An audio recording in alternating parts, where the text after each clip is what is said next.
Hi అందరికి. ఇదైతే మన కంది చేను. ఆ రోజు అయితే 1 మంత్ బ్యాక్ చూపించాను. ఇంకా చిన్నగా ఉన్నాయి, పూత లేదు. ఇప్పుడైతే మొత్తం పూత, తోట అంతా పూతనే. పూత అయితే భలే వచ్చింది, చూడండి ఒకసారి.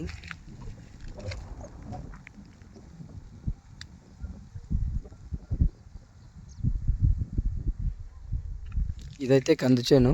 కందులు మనకి కందిపప్పు, మనం పప్పు చేసుకొని తింటాం కదా ఇంట్లో, ఆ పప్పు అనమాట ఇది, కందిపప్పు. ఇవన్నీ కాయలే, ఇలా కాస్తాయి మన కాయలంటే. ఇలా దీంట్లో వచ్చేసి మనకి కాయలు ఉంటాయి. ఇలా ప్రతి దాంట్లో కాయలే.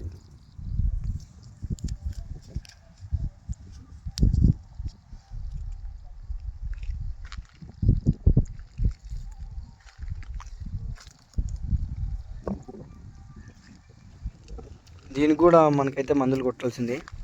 దీనికి కూడా మనకి పురుగులు అయితే ఉంటాయి.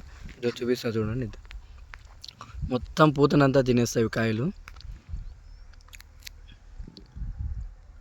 మందు కొట్టాల్సింది దీనికి కూడా. కంది అయితే చాలా బాగుండేది.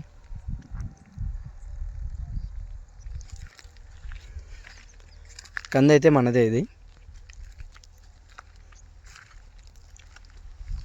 ఇక్కడైతే చాలా బాగా కాసే చూడండి.